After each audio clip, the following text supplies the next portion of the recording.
जब तलवार किसी योद्धा की कटी पे होती तो क्या वो सजने के लिए होती? हाँ, अच्छी लग रही कमर पे इसलिए होती? तोर कटन ली हुंदी है कादे ली चलाने के लिए। और जब तलवार चलती है तो युद्ध होता है, लड़ाई होती। आप बोलते हो शैतान उसके कोड़े खाने से मैं चंगी हो चुकी हूं। शैतान बोलता चिंता मत कर, ले और सिर दर्द। नहीं, उसके कोड़े खाने से मैं चंगा हो चुका हूं, ले और दर्द ले तू। आप बोलते हो क्या हो गया, वचन पूरा क्यों नहीं हो रहा? आपको तलवार दी है, युद्ध होगा, जीतेंगे आप, जीतेंगे आप यीशु मसीह के नाम में। पर लड़ेंगे आप तो, और लड़ेंगे कैसे? वचन से तो लड़ेंगे, तलवार वचन ही है, लेकिन कहता तुम लड़ोगे तो सत्यता से लड़ोगे, तुम नम्रता से लड़ोगे और धर्म के निमित्त लड़ोगे, सत्यता से लड़ोगे, तुम माफ करके लोगों को लड़ोगे। इधर दुश्मनी, दुश्मन से दुश्मनी, और इधर शैतान से तलवार से लड़ाई, दोनों साथ नहीं चल सकते। इधर व्यभिचार और सामने तलवार से लड़ाई, ये साथ नहीं चल सकते। इधर परमेश्वर की बात ना मानना और सामने तलवार से लड़ाई, ये साथ नहीं चल सकती। सत्यता और नम्रता, हम्बल, मीक, नम्र रहना, इस वजह से बहुत से लोग लड़ाई में पूरी तरह से जीते नहीं है, क्योंकि सत्यता किसी के पास है तो नम्रता नहीं। हालेलुया। बॉस के सामने ऐसे झुक के खड़े होने वाला नम्र नहीं है, बॉस की बात को मानने वाला नम्र, चाहे वो खड़ा जैसी मर्जी हो। कोई लाख बोले मैं बहुत अच्छा हूं, मैं बड़ा काबिल हूं, अगर वो बॉस की बातों को एग्जैक्ट फॉलो नहीं करता तो वो एक्चुअल में नम्र नहीं, वो दिखता नम्र है, वो एक्टिंग नम्र होने की करता है, पर नम्र, सत्यता, नम्रता और धर्म के निमित्त, कि आप धर्म के निमित्त कैसे लड़ते हो। वो तलवार तब काम करती है और तब तीखी है जब अपने घर में आपने यीशु मसीह को ग्रहण किया हुआ, अपने समाज में यीशु मसीह को बोला हुआ, अपने आप को क्रिश्चियन, आपको अपने आप को मसीही पवित्र आत्मा से भरा हुआ डिक्लेयर किया हुआ। पाप करने के टाइम में भी आप अपने आप को उससे अलग रखते हो और लोगों को बताते हो, दोस्तों को बताते हो कि नहीं, जो तुम कर रहे हो वो मैं नहीं कर सकता, क्योंकि मैं सत्यता, नम्रता और धर्म के निमित्त चलना चाहता हूं। नहीं तो वो तलवार जो मेरे पास है किसी काम की नहीं, वो तलवार कटी पे तब मेरे काम आएगी और चलेगी जब सत्यता और नम्रता और धर्म मेरी जिंदगी में होगा।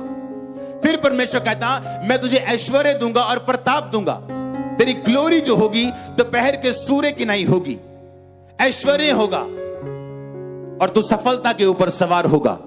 अगर तेरी कॉलिंग बिजनेसमैन की है तो नंबर 1 होगा, पास्टर की है तो नंबर 1 होगा, चर्च मिनिस्ट्री तो नंबर 1 होगा। मैं तेरे एरिया में तुझे नंबर 1 बनाऊंगा। ये परमेश्वर की कॉलिंग है आपकी लाइफ में। पर जो कोई जितना वचन को पूरा करता है उसकी लाइफ में उतना ही होता है। आमीन। बहुत से लोग समझ नहीं पाते कि सत्यता है क्या, नम्रता है क्या। उनको लगता है ऐसे खड़े हो जाओ, ऐसे ऐसे करी जाओ तो नम्र है हम। नो, नम्रता मालूम होती है आपकी ओबीडियंस से, कितने ओबीडियंट हो आप।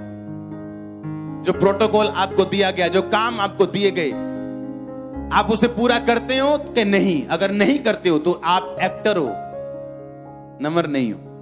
क्या हो आप एक्टिंग करते हो नम्र होने की, आप नम्र नहीं हो। बाइबल कहती है, यीशु मसीह ने कहा जो मुझसे हे प्रभु कहेंगे स्वर्ग के राज्य में प्रवेश नहीं करेंगे, बल्कि वो जो मेरे वचनों पे चलेगा। मुंह से लोग क्या बोले कोई मायने नहीं करता, उनके एक्शन बताते हैं वो क्या है। ये बेसिक नीड्स हैं, धर्म, सत्यता और नम्रता, और तेरा दाहिना हाथ तुझे भयानक काम सिखाए। कौन सा हाथ?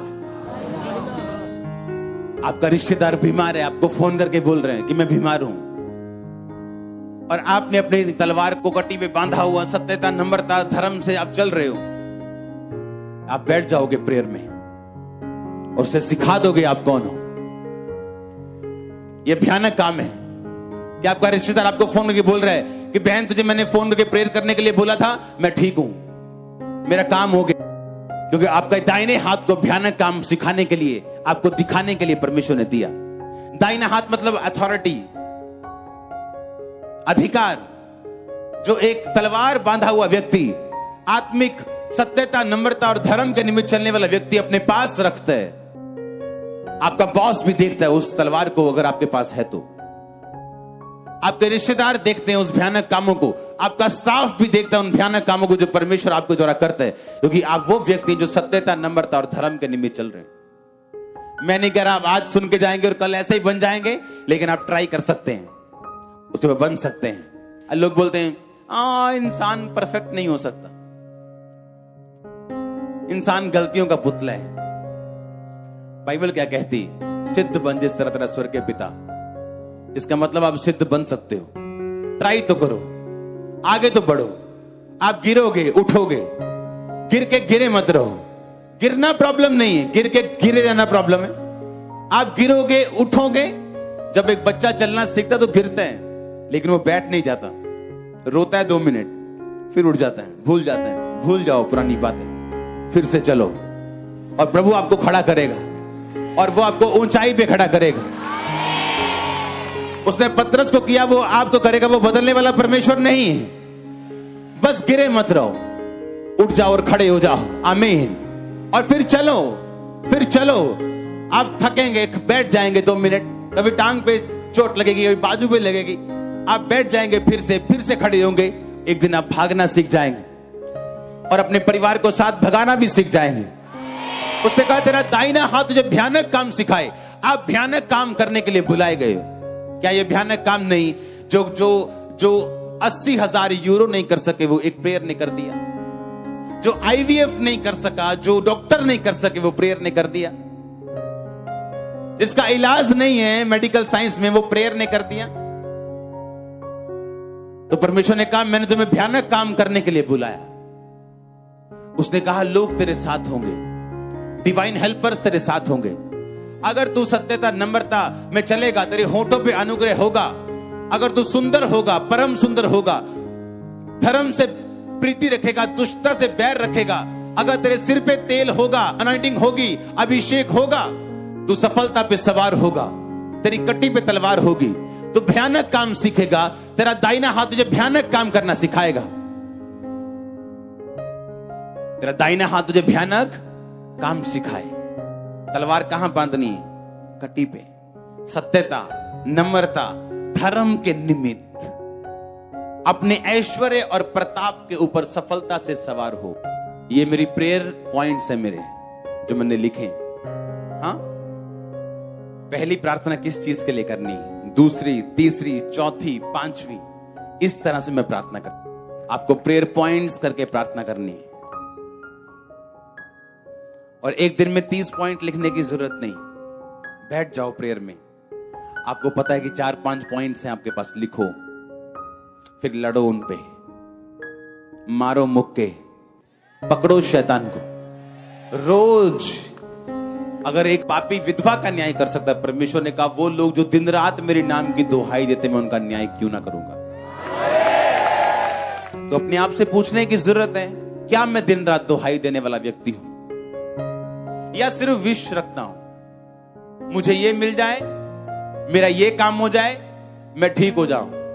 तो विश परमेश्वर पूरी नहीं करते हर बार, क्योंकि वो जीनी नहीं है, वो परमेश्वर। अगर ऐसी विश पूरी हो तो आप आलसी हो जाएंगे, और कोई बाप नहीं चाहता उसका बच्चा आलसी हो। सब कुछ अगर प्रार्थना से मिल जाए, आप काम ना करें, बिजनेस करने ना जाएं, अपने परिवार को ना संभालें, तो आप आलसी हो जाएंगे, आप इग्नोरेंट हो जाएंगे, आप बेपरवाह हो जाएंगे, और ये परमेश्वर नहीं चाहता। हालेलुया। जो तलवार आपके साथ है उससे लड़ना कैसे? एक एक पॉइंट बना के। दिमाग के सहारे मत चलो, भूल जाओगे 2 चीजें। तो 8 चीजों में जीत के अगर 2 में हारोगे, अच्छा लगेगा? तो 10 में अगर जीतना है, 10 पॉइंट लिखो और करो प्रेयर, और लो स्टडी उन पॉइंट्स पे। ढूंढो उस पॉइंट्स के लिए कहां वचन लिखे। अपने मन से संपूर्ण मन से यहोवा पर भरोसा रखना। तू अपनी समझ का सहारा मत लेना, इससे तेरा शरीर भला चंगा और तेरी हड्डियां पुष्ट रहेंगी। यशाया 53, उसके मार खाने से तुम चंगे हुए, तुम्हारे अपराधों के कारण वो घायल किया गया। धर्मी का वंश बचाया जाएगा, तू बच, तेरा घराना बचाया जाएगा। ये वचन आपको एक एक पॉइंट के लिए ढूंढ के उन पे लड़ना है और प्रेयर में रहना है। God bless you all. आमीन। छोटा, लंबा और ऊंचा चाहिए।